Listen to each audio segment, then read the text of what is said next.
Ok,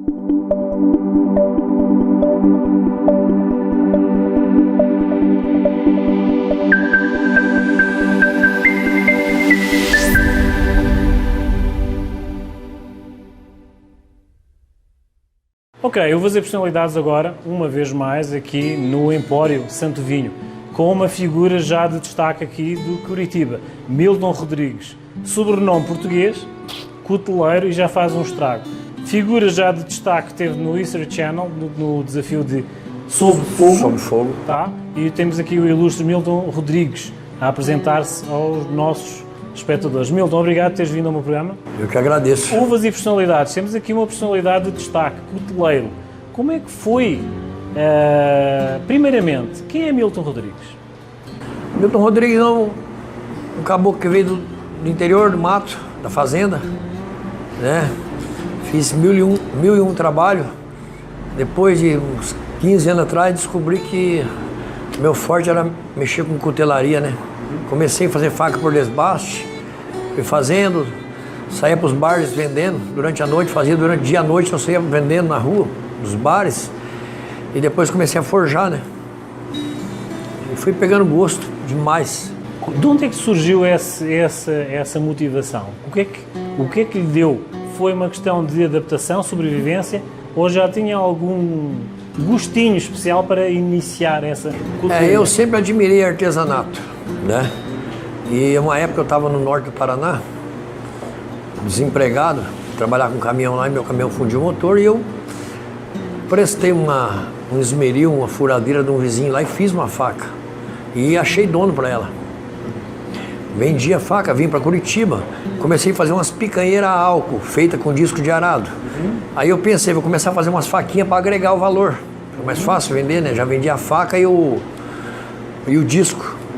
Aí foi pegando gosto, eu fazia outras coisas, até que há 9 anos atrás eu fiz uma viagem de caminhão para Lucas do Rio Verde. E eu nunca fiquei um dia parado sem trabalhar.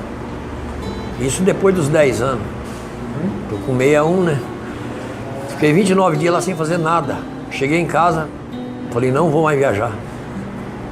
Vou fazer só faca. Daí foquei só nas facas. Larguei tudo. Faca. Hoje eu respiro faca, né? Diga uma coisa, cada obra, cada arte que você faz tem uma motivação diferenciada. O espírito, o ambiente que você tem a quando da manufatura de uma peça de arte que você faz, tem a tendência de que seja agradável, uma obra única, ou incute de alguma forma algum desafio para que ela ache o seu próprio dono? Veja bem, minhas peças eu faço a maioria sob encomenda, certo? Mas toda peça que eu faço com muito amor, entendeu? E é igual digital, é peça única. Peça única. Essas facas é feita no mesmo aço, não fica igual. Pode botar uma do lado da outra, vai ter diferença. Então, toda peça que eu faço é peça única. Eu faço com amor, né? Aqueles que o procuram para procurar a sua obra, de alguma forma querem que seja um instrumento de trabalho ou um legado? As minhas facas assim, não tem cuteleiros que vende uma obra de arte, né? Eu vendo uma ferramenta funcional. Minha faca você pode usar numa carne, no mato, onde você quiser. Porque eu tenho um problema no tendão, eu não posso ficar lixando faca na mão. Então, eu faço assim, só que funcional, pode testar no que for, sabe? E os clientes que compram, simplesmente eles vão comprar mais e me indica. Foi assim que foi crescendo, né? Que nem quando eu comecei a forjar, eu forjei uma faca idêntica a essa aqui, ó, idêntica. E a primeira faca que eu forjei de mola de trem, na marreta, inteirinha na marreta. Hoje eu tenho todo o maquinário, tem prensa, tem martelete, mas eu não tinha, só tinha marreta e a bigorna. E eu forjei uma faca idêntica a essa na marreta. Aí eu fiz um vídeo e o cliente lá esperando para levar a faca embora. Eu falei, não, é só um minuto que eu vou fazer um vídeo. Aí botei 8 garrafas de PET cheias de água e cortei as garrafas. Cortei o pelo do braço, cortei o papel, postei na internet. Quando foi tipo assim, foi 6 horas da tarde, 5h30, 6 horas. Quando foi 9 da noite, já estava com 20 mil compartilhamentos. Atingiu 62. Aí vinha mensagem do mundo inteiro, do mundo, de Portugal, da Espanha, dos Estados Unidos, da Alemanha, até da Indonésia vinha mensagem querendo aquela faca. No dia, se eu tivesse 1000 facas daquela, eu venderia as 1000 facas. Mas como as minhas peças é peça única. O senhor recebe encomenda ou seja, é sob reserva praticamente.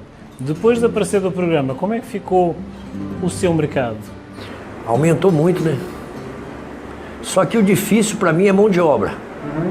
Que nem hoje, por exemplo, eu poderia fazer linha industrial. Mas eu tenho um filho que faz faca também, que é meu nome, Milton Rodrigues de Souza Filho. Aí ele fala, pai, mas daí não é mais tuas facas. E de fato não é, daí é uma fábrica de faca, né? E no meu caso, né? Não tenho nada contra meus amigos, tem um monte de amigos que produz 15 mil facas por mês. Mas não é minha praia. Eu não quero ficar rico, eu quero estar feliz. Se eu ficar rico não vai me adiantar nada, vai morrer, vai ficar tudo aí. Então eu quero fazer peça que o pessoal gosta. Fala, não, essa aqui foi do caboclo lá. Ou seja, desde os 12 anos que faz obras autorais praticamente, correto? Sim, eu trabalhei um tempo com comunicação visual, pintava na mão. Eu trabalhei em fazenda, eu aprendi a trançar traia de animal, cabeçada, né, cabresto, buçal, chicote. Então eu tinha facilidade em aprender o artesanato, né? Eu vejo algo assim, eu não consigo fazer assim, eu vou tentar, né? Eu falo sempre que eu vou conseguir, né? Você tem o seu filho a ajudá-lo. Como é que é passar esse testemunho ao descendente? Como é que você se sente? É tudo de bom. Essa faca aqui, ó, é dele, meu filho. Essa faca aqui é dele, essa faca é dele. Ele com 12 anos, ele falava, pai, eu preciso comprar um tênis, posso fazer uma faca? Você tem que fazer uma faca para comprar seu tênis, né? Ensinei ele a pescar, né? Não dei o peixe na mão dele. Hoje ele chega lá e pega um aço e faz. Eu sou muito grato por isso. O legado que ele vai passar. Sim. Ele vai ser um cuteleiro, um baita cuteleiro. E já tem pegar o nome currículo. Já tem o seu currículo. A minha marca não vai acabar tão cedo. Porque a hora que eu partir pro além, ele vai continuar. E vocês vão estar próximos, porque há sempre aquele insight que de alguma forma vocês recebem. Que nem quando eu comecei, quando eu fui pro México, eu só tinha uma bigorna, tinha umas 2, 3 tenazes, que é aquele alicate para pegar a peça quente, uma lixadeira de cinta que eu mesmo fiz e uma politriz pequenininha. Hoje eu tenho ferramenta para montar uma fábrica de faca, é porque eu não quero fazer isso. Mas eu tenho condição de fazer uma fábrica de faca hoje. Assim, para produzir lá. Só que a mão de obra está escassa, né? No Brasil, o pessoal não é todo mundo gosta de trabalhar, não. Isso é uma realidade. Você achou um nicho de mercado que, de alguma forma, quer uma recordação ou quer um diferencial na vida dele. Você já é um exemplo para muita gente, tem noção disso? Sim, sim.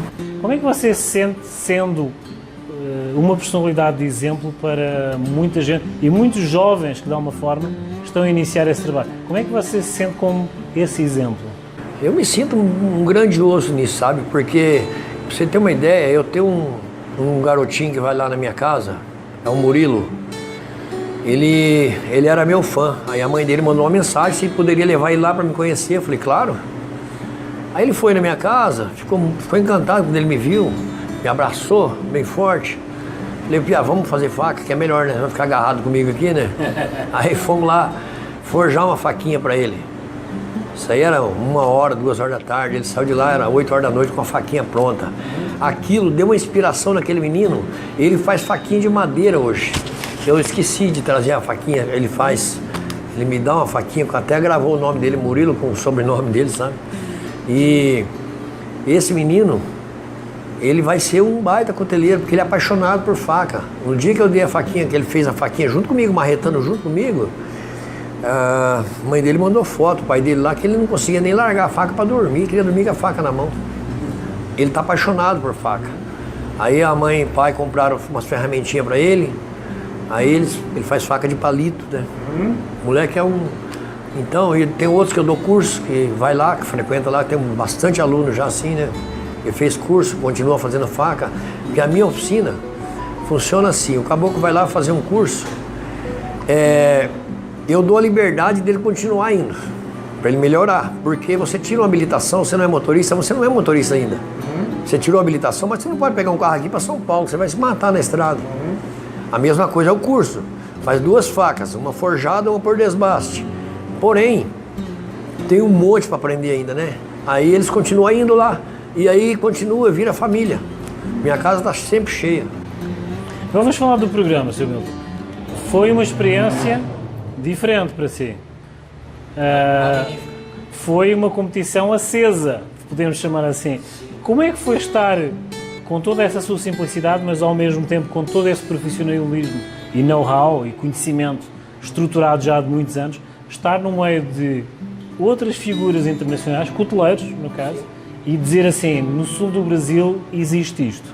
Como é que você se sentiu no meio desse ambiente? É muito orgulho assim pra gente, né? Porque que não, quando eu fui pra lá, a mulher me ligou. Bom dia, Milton, tudo bem? Eu falei, tudo tranquilo. Muito trabalho? Eu falei, demais. Que bom, né? Vamos pro México? Nossa.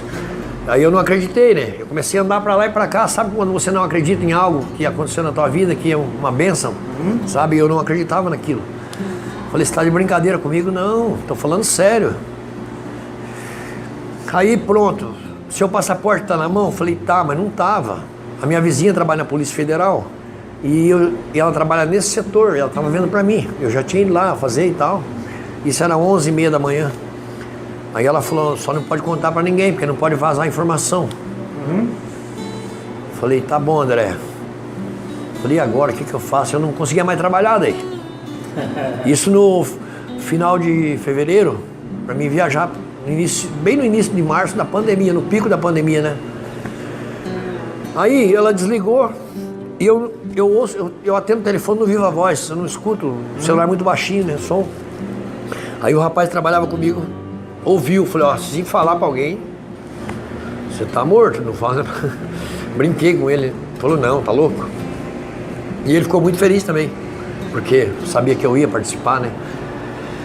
Daí não deu 5 minutos, a minha vizinha me ligou, falou, seu vizinho, vem buscar teu passaporte que tá pronto. Só que aí até viajar, eu não acreditava, eu não conseguia trabalhar mais, sabe aquela ansiedade? Aí eu tinha que falar pra alguém, aí eu falei pra minha filha mais velha, falei, Dayana, o pai vai pro México. Falou, você tá brincando, pai? O que eu faço? Falei, agora você fica quieta, que eu já tirei do meu peso da minha consciência, agora você segura a onda aí.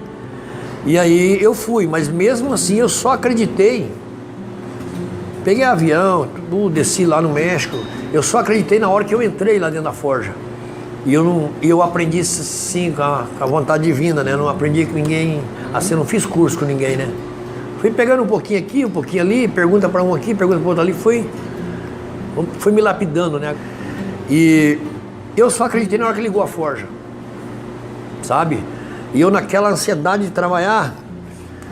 E o Ricardo Vilar, que é jurado lá, e ele é professor de cutelaria em Arkansas, ele também falou para mim que ele também aprendeu sozinho, não tem curso de cuteleiro. Ele dá aula na faculdade de cutelaria no Arkansas. Texas. Isso. Ele tá lá, né? Então ele dá aula na faculdade de cutelaria. E ele falou para mim até, ele falou assim, Milton, eu me vejo em você trabalhando porque você tá meio perdido, daqui a pouco você entrega a peça pronta, porque eu não fui lapidado. Eu vou pelo lado mais fácil. Não, se eu fizer isso aqui vai dar certo, ou isso aqui vai dar certo, aí eu vou ali e dá certo, sabe? E tanto que no primeiro programa eu fiquei tão empolgado que eu terminei o programa meia hora antes que todo mundo. Eles não gostaram, não. Isso que ainda ajudei gente lá que estava com dificuldade. Era concorrente meu, mas eu não gosto de ver ninguém sofrer sozinho. Eu vou ajudar. Qualquer pessoa, não precisa nem eu conhecer. Se eu ver alguém sofrendo ali, eu vou tentar ajudar. Sabe? E aquilo aí também me engrandeceu muito depois, até nas redes sociais. Eu recebo muito elogio até hoje por isso. Isso aí é maravilhoso. Que nem eu faço hoje na minha casa. As pessoas vão lá, quer precisar de ajuda, assim, eu estou sempre ajudando, sabe? O pessoal que faz curso, geralmente você faz um curso, tchau. No máximo uma mensagem no celular, né? No laço, a porta continua aberta, pode ir o dia que quiser, a hora que quiser. Sr. Milton, agora diga uma coisa, foi um estrondo, tenho que admitir que foi um estrondo. Diga uma coisa, agora vou fazer uma pergunta mais intimista. Eu gosto de fazer uma pergunta mais intimista a todos os meus convidados. Quem o conhece pela primeira vez, o que é que elas vão ler nos seus olhos?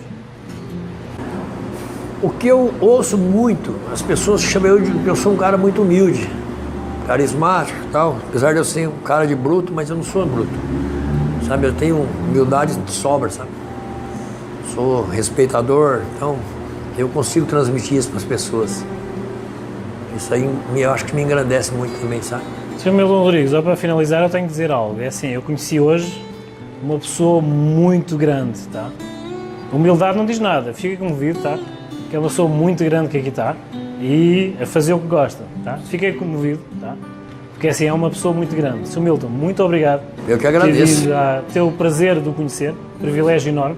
As suas redes sociais vão passar aqui em baixo, tá? Os contactos dele também. Ele dá cursos, tá? E já é uma grande personagem, lá está. Admito, fiquei comovido com um grande homem que aqui está ao meu lado. Sr. Milton, muito obrigado por ter vindo ao meu programa.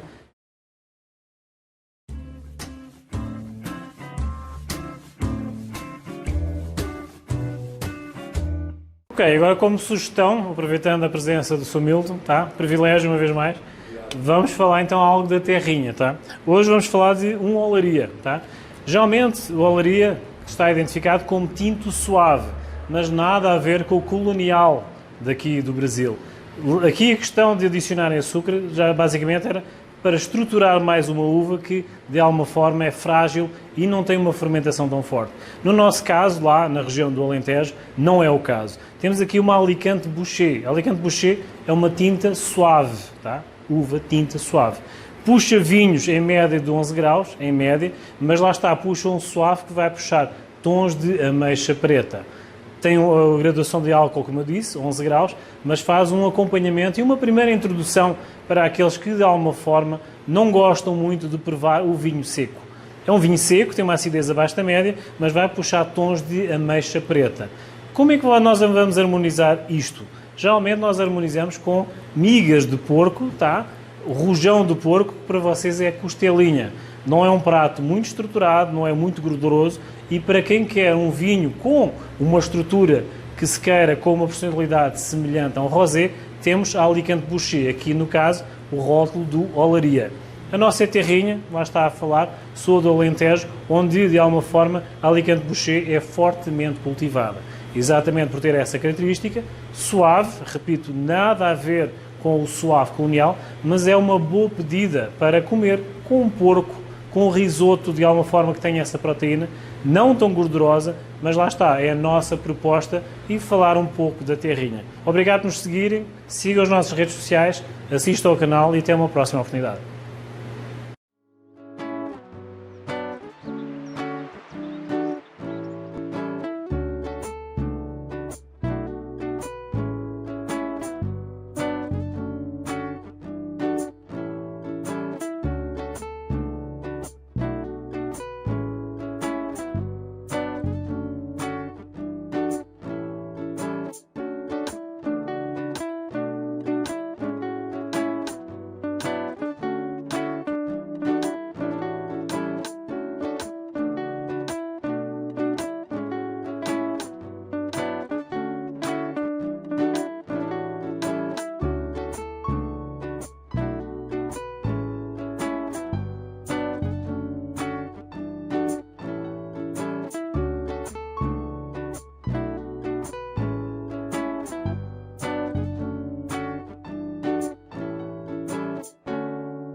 Ok, então vamos a mais uma história do vinho. Hoje vamos falar de Cleópatra. Cleópatra e Mariótico. Eu não estou a falar estrangeiro.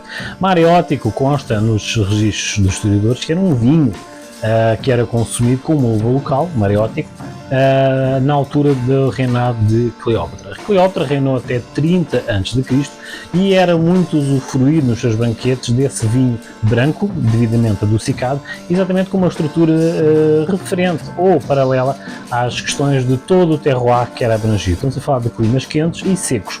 E lá está, puxa a produção e criação de uvas adocicadas. Uva branca adocicada era muitas vezes usada, constam pelos historiadores, nos banquetes cedidos por Cleópatra. Cleópatra, astuta política, grande sedução, fez com que, de alguma forma, a sua cultura, falando 6 idiomas, influenciasse as boas referências políticas com a invasão romana e com a política romana. Houve um equilíbrio na região exatamente pela sedução e pelo cérebro de Cleópatra. E lá está, usando nos banquetes o seu vinho preferido, o Mariótico. Estas e outras histórias vocês encontram lá no YouTube. Inscrevam-se, é gratuito e a gerência agradece. Tchau, tchau, até o próximo episódio.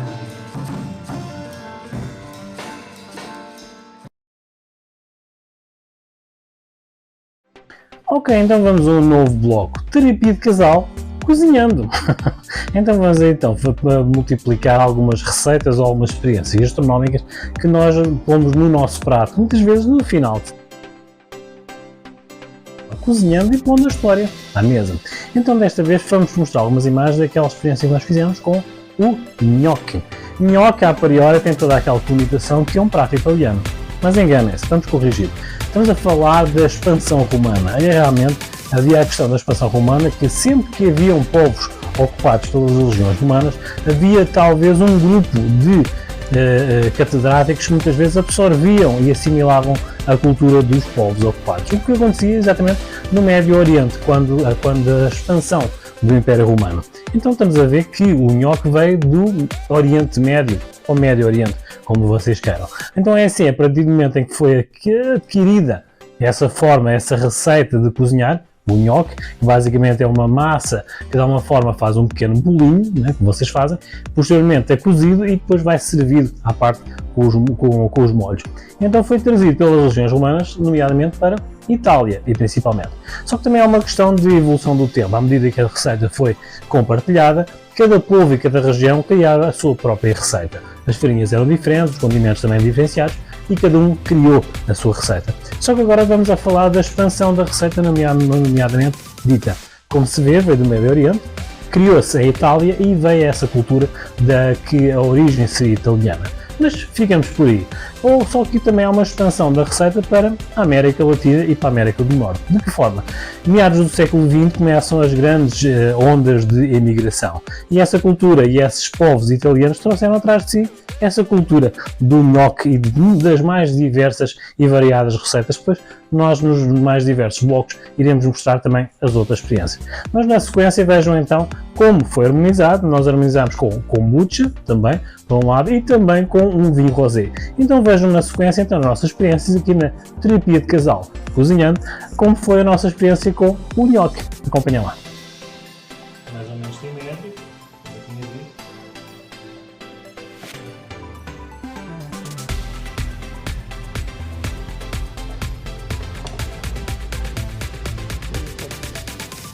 porque parece mais ou menos que são balas, mas é necessário. Parece ser necessário.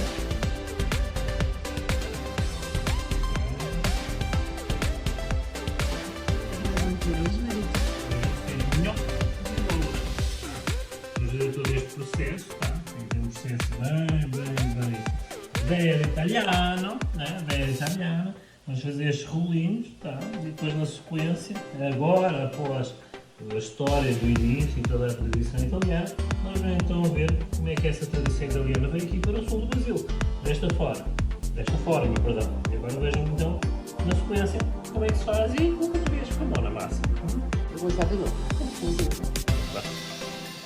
Bom, o nhoque já está lá, agora os refogados de cebola, nós entramos de manteiga com sal. Dizem que eles estão de baixo, a partir do momento em que haja o corte, só para esta água já está à espera que seja fervida. Os temperos, depois vamos mexendo, depois então na sequência, não perca o próximo episódio. Ok? Paulo, então a esposa vai falar da preparação do refogado, correto? Vamos começar assim, ó. A abóbora foi assada no forno com especiarias e temperos do nosso gosto. Pimenta caiena, pimenta do reino, páprica, um pouco de orégano. Depois que ela assou, a gente tirou ela de lá e amassou. A parte foi cozinhada com batata e duas cenouras. Até elas ficarem meio mole. Depois a gente amassa, faz um purê com uma gema de ovo, um pouco de manteiga. Ok, agora vamos depondo gradualmente, tá? É um processo, tá? Aquelas bolinhas que eu fiz, tá? Estão aí no tabuleiro, com as costelinhas e agora na sequência vamos pôr aqui para a cozedura.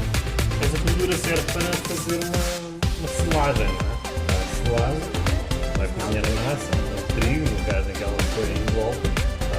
E depois desse processo dela estar toda selada, chamamos assim, ou cozida, depois há uma transição daquela para aqui, para o molho de pomodoro que está em stand-by, tá? Ok, agora tudo natureba, não é? Vamos tirar a cebolinha diretamente da janela da cozinha, tá? Ok.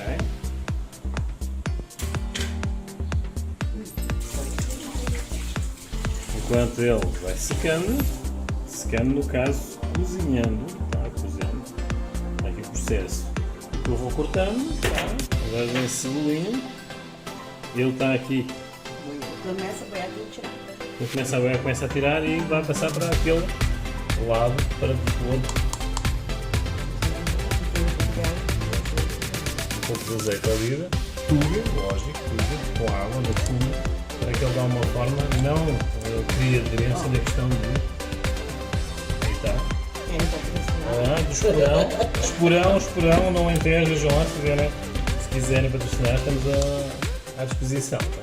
Então vamos fazendo o nhoque neste processo gradual, ok?